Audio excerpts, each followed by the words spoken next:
Opa, tudo bem? Quero te fazer uma pergunta. Por que ele está usando droga? Essa é uma pergunta que muitas famílias fazem, muitas pessoas próximas do dependente químico fazem. Por que ele está usando droga? Fica comigo que nós vamos falar um pouco mais quais são os motivos que levam uma pessoa a permanecer, a continuar no vício, na dependência química, mesmo com toda a problemática, com todos os prejuízos, com todas as percas, mesmo assim ele insiste em continuar usando droga. Quem vos fala aqui é o Osiel Bittencourt, conselheiro terapeuta. Já liga o sininho aí, se inscreve no canal, compartilha, porque esse conteúdo tem salvado vidas e vai salvar você e vai salvar aquele que você ama, que está com esse grande problema. Mande para os amigos, mande para as famílias que você conhece. Esse material, esse canal, o propósito dele é exatamente esse: trazer conteúdo, conhecimento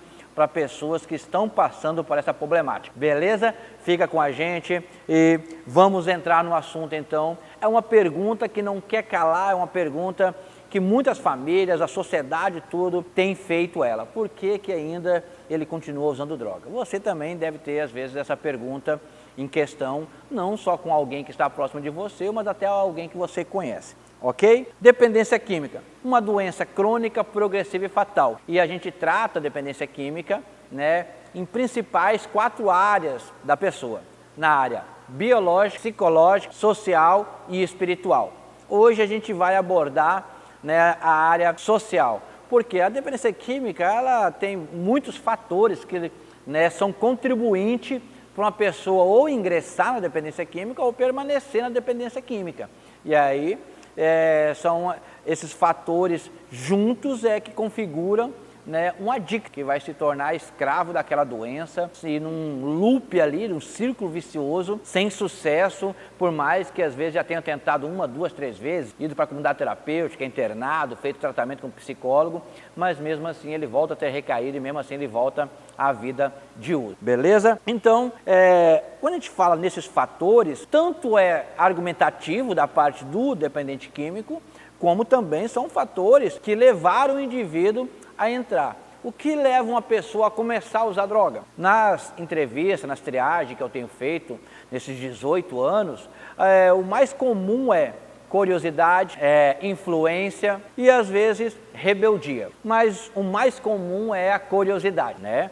De experimentar para saber o efeito, para saber o que acontece, por caso de, às vezes, a curiosidade ela é gerada por histórias e às vezes a própria família conta histórias rindo, divertida, cômica, de uma das vezes que alguém da família usou excessivamente, principalmente a droga conhecida como álcool ou outra droga, e aí conta aquilo ali como se fosse uma história legal e divertida. E na criança, que ainda é imatura, acaba gerando a curiosidade de experimentar também, para poder ver se ela vai ter aquela mesma experiência e vai ter as mesmas histórias para contar.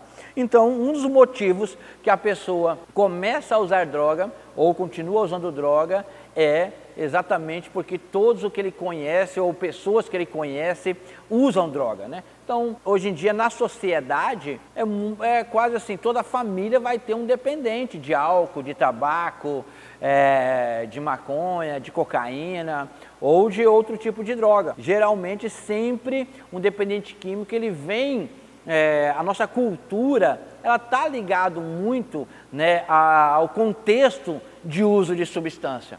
É porque quando nós falamos de substância psicoativa, conhecido como droga, a gente pensa nas drogas ilícitas, aquelas que são proibidas no nosso país, né? Que não são legalizadas. Mas as drogas legalizadas, como o tabaco e como o álcool, também são drogas psicoativas, né? Principalmente o álcool, não o tabaco, mas que geram problemas na vida do indivíduo. Então, sempre aquela pessoa que convive perto de outro dependente químico, ele tem a tendência de querer ter a curiosidade de experimentar.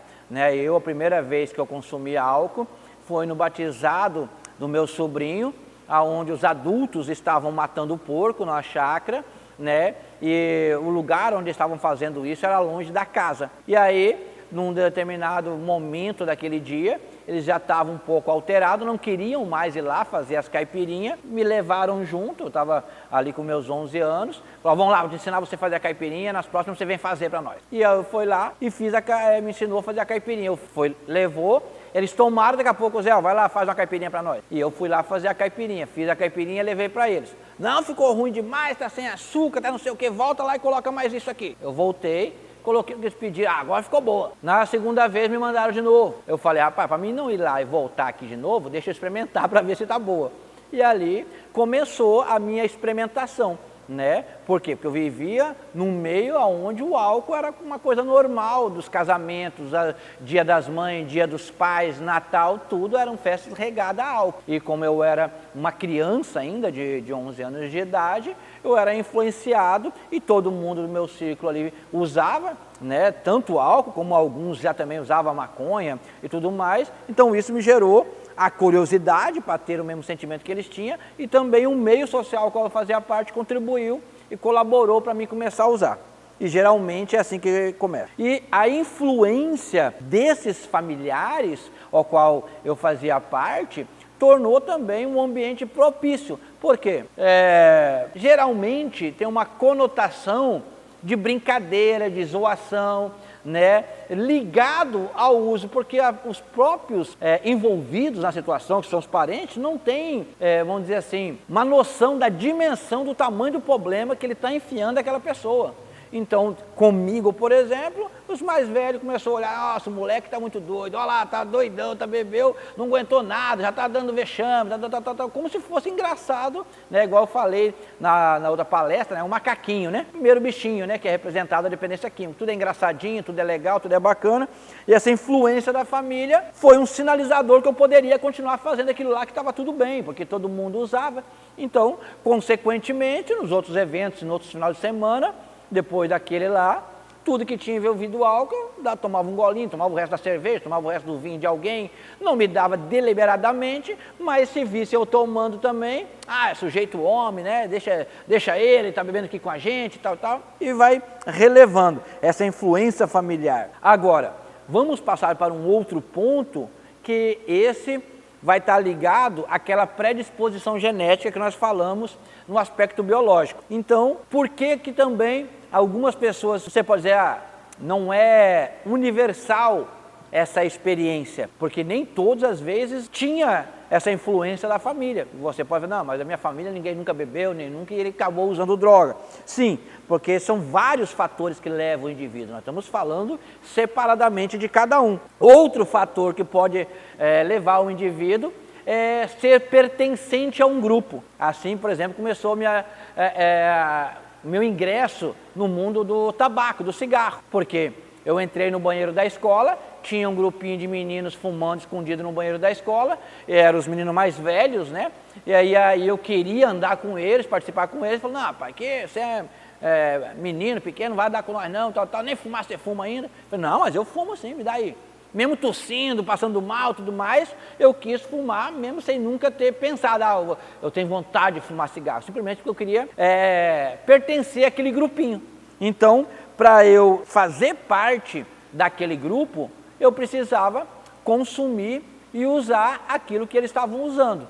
Então, a parte de integração a grupos também leva a pessoa a ingressar no mundo da dependência química. E isso não só nesse ponto, eu dei o exemplo do tabaco, mas isso vale para as pracinhas, né? Eu falei também, numa palestra passada, sobre a distribuição de renda, né? Então eu falei sobre as crianças que ficam, às vezes, vulneráveis em lugares e ambientes que não são assistidos por um adulto, nos campinhos de futebol do terrão, na beira do córrego tomando banho, na praia sozinho, quando é muito novo ainda, nas pracinhas brincando, e ali sempre vai ter outros fazendo uso de alguma substância. E aí, aquele que ainda é novo naquilo lá e começa a ver aqueles mais velhos usando, ele quer fazer parte daquele grupo e começa a se inserir e usar aquilo que tem lá, ou começa a ficar curioso, eles vão lá para aquele cantinho, voltam todo mundo rindo, todo mundo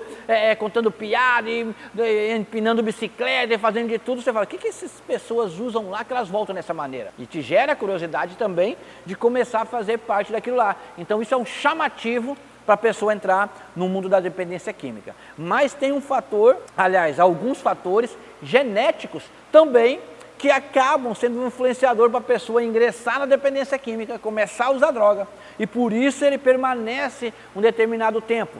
Uma pessoa tímida demais, nós falamos na outra palestra também, você pode acompanhar nos vídeos, você vai ver aí predisposição genética. Uma pessoa tímida demais e ela não consegue interagir com um grupo de pessoas, possivelmente um tipo de droga, uma classe de droga, pode desinibir ele. Ele pode ficar mais conversador, ele pode interagir melhor, acabar com a timidez dele. É muito comum isso com bebidas alcoólicas. Para quem já frequentou, né, alguma discoteca, danceteria, forró, é muito comum você pegar, às vezes, algum indivíduo ou alguma pessoa, ou homem ou mulher, que não dança, que é tímido. Nas festas de família também é assim.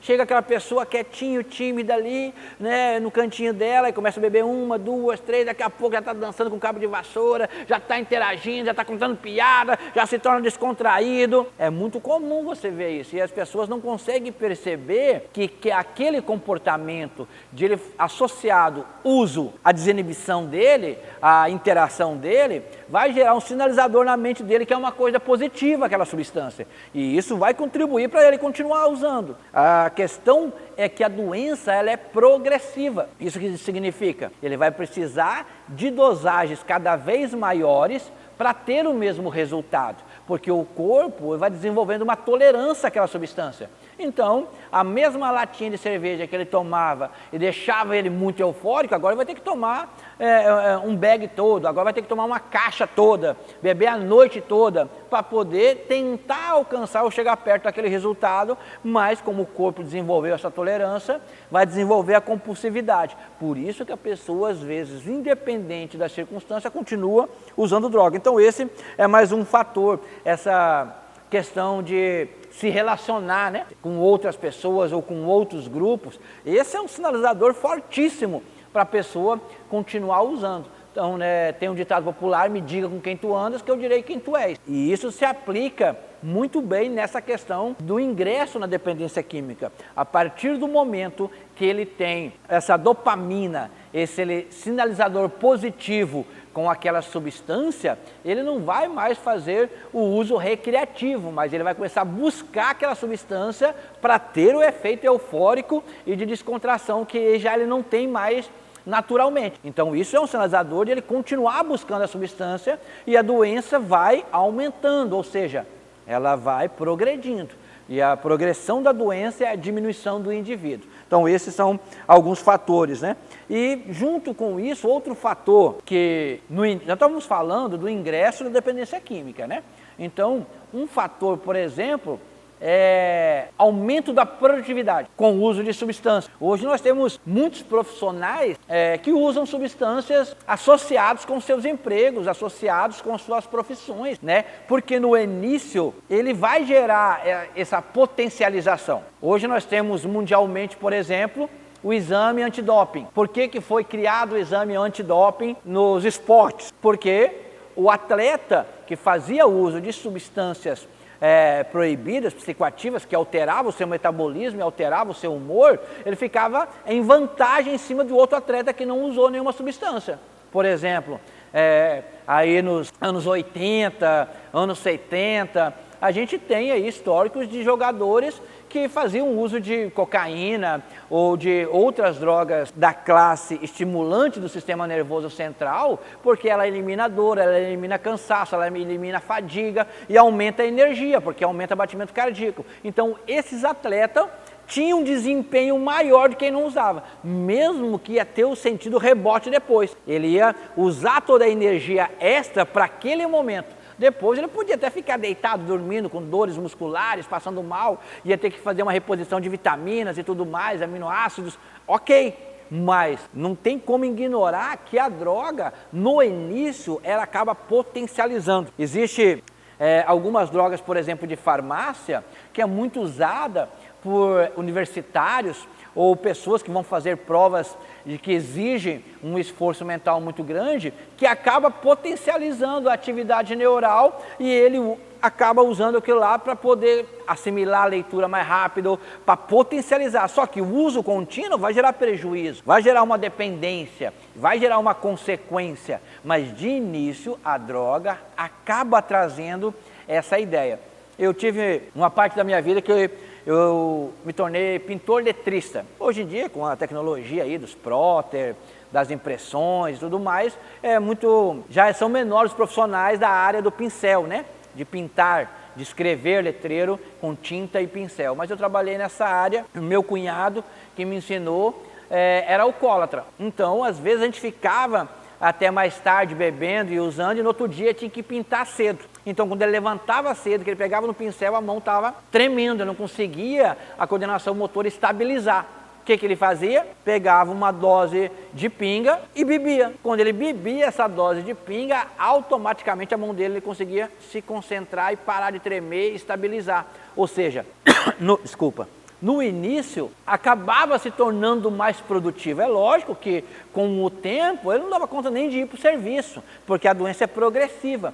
Mas essa sensação de produtividade, ela é real e você sente ela, né, na pele. Por exemplo, a cocaína, como ela é uma droga estimulante do sistema nervoso central, sempre ela vai acabar aumentando o batimento cardíaco, vai aumentar a irrigação de sangue no cérebro e as sinapses nervosas vão aumentar. Então a sensação é que o cara, quando ele começa a usar cocaína, ele se torna intelectual, ele fala de assuntos interessantes, ele escreve poesia, ele escreve música, caramba, como eu tive várias ideias e tal e tal. Exatamente isso que a droga faz no começo. E quando o dependente químico, ele tem esse sinalizador positivo no início do uso, isso se torna algo que vai influenciar ele continuar usando droga. Porque ele está gostando do resultado. Não que ele tenha consciência desse resultado, mas é algo que ele está colhendo os frutos. Porque ele vai pegar algo que ele escreveu no guardanapo, no boteco à noite, e vai no outro dia te deslumbrar. Caramba, nossa, ontem eu estava muito doido, olha a ideia que eu tive. Então ele associa aquele disparo que ele teve ali de atividade neural aumentada por causa do uso da substância, como um potencializador que tornou ele mais inteligente. É lógico que a gente sabe que não é, mas a impressão que ele tem no uso é essa, de um aumento da produtividade de uso de uma substância.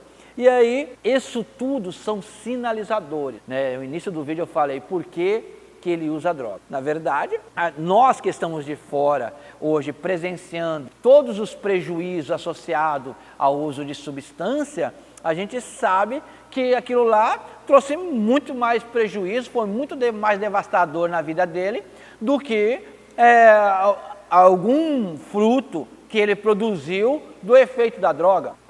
Desculpa. Por exemplo, nós temos artistas na área de música que estouraram com uma única música e muitos deles eram usuários de droga. Por quê? Por causa dessa potencialização. Naquela noite ele conseguiu, por causa da atividade neural aumentada com o uso da substância estimulante do sistema nervoso, aumentou a sinapse, e ele escreveu uma letra. Mas foi a única coisa da vida toda. O cara fez uma carreira toda em uma música só e morreu de overdose, usando droga, perdeu família, perdeu dinheiro, nunca conseguiu se estabilizar, ficou bipolar, esquizofrênico, mas a música dele está até hoje aí no sucesso. Então, você consegue perceber que o perigo dessa potencialização é porque ela cria uma cortina de fumaça, uma ilusão na cabeça do usuário que ele se tornou mais produtivo. E é muito comum isso aí, igual tinha na cabeça do meu cunhado, que ele achava que pintava melhor quando bebia, né? E assim por diante. Muitos também, no uso da cannabis, têm essa mesma impressão, que ele se tornou mais produtivo. É muito comum ver isso na área de quem trabalha manualmente, ou pedreiro, ou servente, ou pintor, tudo que usa manualmente, ele tem essa ideia do que o uso melhorou. No início da minha adicção, eu jogava bola e fumava um cigarro de maconha antes de jogar bola. E na minha cabeça eu tinha sacadas e melhorias nas jogadas que eu fazia. Só que, com o passar do tempo, A cannabis, a maconha, começou a gerar um prejuízo na coordenação motora, no reflexo, na coordenação motora fina, foi prejudicada por causa do uso. Vou te contar uma historinha. Lá no projeto, na comunidade terapêutica, onde a gente faz um trabalho de recuperação, um rapaz chegou lá e ele jogava bola, era muito bom de bola, só que a dependência química tirou ele dos campos e parou de jogar bola. E lá no projeto tem um campo de futebol. E aí, ele testificando numa das partilhas, ele falou, rapaz, voltei a jogar bola, aí alguém cruzou a bola para ele, ele pensou assim, vou matar no peito e vou bater de voleio. Quando ele acabou de pensar, a bola bateu no meio do rosto dele. Ou seja, ele fez todo um projeto, só que todos os danos da droga já danificado, gerado prejuízo na resposta do seu corpo, na sua coordenação motora, não consegue corresponder. Por isso que hoje, as substâncias psicoativas, por exemplo, é proibido você dirigir embriagado. Só que a pessoa que começa a usar o álcool, você pode conversar com qualquer pessoa e falar, não, eu bebo e dirijo tranquilo, nunca tive problema, nunca bati o carro, nunca me envolvi em acidente, eu posso beber, pegar meu carro e ir para casa, eu dirijo até melhor, parece que eu me concentro mais na estrada. É muito comum você ver esses relatos, mas a estatística não mente, ou seja, existe um prejuízo na resposta daquele indivíduo a qualquer tipo de emergência, de uma tomada de decisão rápida, mas a impressão que ele teve no começo é que existia uma resposta positiva nesse sentido de resposta. Então, por que a pessoa começa a usar droga ou por que ela continua usando droga? Porque ela tem essa sensação de potencialização das suas aptidões, né? De ficar mais inteligente, de conseguir produzir mais, de ficar mais ativo, sim, e no início, de fato, isso pode acontecer. Vamos falar em níveis sexuais, por exemplo, é muito comum para quem é usuário de cocaína, no início do uso da cocaína, ele às vezes conseguir manter a ereção, né, muito mais longo, mas com o passar do tempo, nem conseguir de concentração para a ereção ele não consegue. Ou seja, a produtividade dele até na área sexual vai diminuindo o libido. Por quê? Primeiro por causa de N fatores aí, né? Nutrição, alimentação, descanso, horas de sono, tudo isso vai prejudicando o seu organismo, mas por causa da progressão da doença. Então aquilo que no início gerava um sinalizador positivo, agora ele está começando a sentir na pele que é um prejuízo. Dentro desse aspecto, tanto da família ser um agente facilitador ou influenciador, a família, quando tem uma aceitação de drogas no seio familiar e todas as festas, ela se torna um agente facilitador dessa conduta, porque já não gera estranheza a pessoa ficar embriagada, a pessoa ficar alterada, ou a pessoa... É muito comum hoje em dia com essa ideia da legalização das drogas ou a descriminalização das drogas. Hoje em dia, por exemplo, na minha época, né, que ia fumar um cigarro de maconha, a gente ia para longe, dentro dos córregos, nas cachoeiras, saía do meio da cidade, porque maconheiro era um bicho, ele era perigoso. Hoje em dia a gente vai nas pracinhas, você tem que ficar tirando seu filho de ambiente, porque todo mundo está fumando como se fosse normal. E a família compra essa ideia também, não sabendo do grande perigo que é a cannabis e o álcool. E aí eu já vi muitas mães falando, não, Zé, eu aceito que ele fume lá em casa mesmo, que ele usa lá em casa mesmo, pelo menos não está na rua, não está correndo perigo. Então a família ela gera essa conduta facilitadora e o dependente químico ele vai ficar confortável. Por quê? Porque se todo mundo já aceitou, a família se torna facilitadora desse processo de eu continuar na dependência química. Até a própria família ignora a gravidade, ou não tem conhecimento da gravidade e dos problemas que vão ser gerados devido àquela vida de uso, aquelas que a gente chama de comorbidade, ou seja, a dependência química, ela vai desenvolver outras doenças, às vezes crônicas, às vezes temporária, oportunista, que vão também atrapalhar todo o andamento da vida da pessoa. Então, uma conduta facilitadora, a pessoa vai continuar usando. Por isso que ela consome droga e por isso que ela vai continuar consumindo. Por quê? Porque todo mundo já aceita que ela é assim mesmo, já aceita que ela é daquela maneira e está tudo meio para todo mundo. Só que quando chegar o prejuízo, né, de órgãos não funcionar direito, órgãos internos parar, rim, fígado, pulmão ou outros, né, vesícula, tantos outros membros importantes que nós temos no nosso organismo, que precisam estar em pleno funcionamento para ter uma vida tranquila e saudável, com o uso de droga, isso tudo vai gerar algum prejuízo. E esse prejuízo vai chegar, ao passar dos anos, no seio da família. Então aquilo que a família às vezes não queria desagradar, não queria contrariar e por isso aceitou, quando estiver o prejuízo maior, vai ter que aceitar também, arcar com o prejuízo nesse sentido de cuidar, no sentido de carregar, no sentido de suprir aquele déficit, seja qual for, daquela pessoa. Então é um posicionamento também muito difícil. Não só a família, mas hoje nós temos amigos e temos a influência da mídia, que também é um grande influenciador para a pessoa entrar na dependência química ou permanecer na dependência química, né? Que são aqueles modelos da sociedade, né? Você lembra que a gente falou sobre os modelos da sociedade?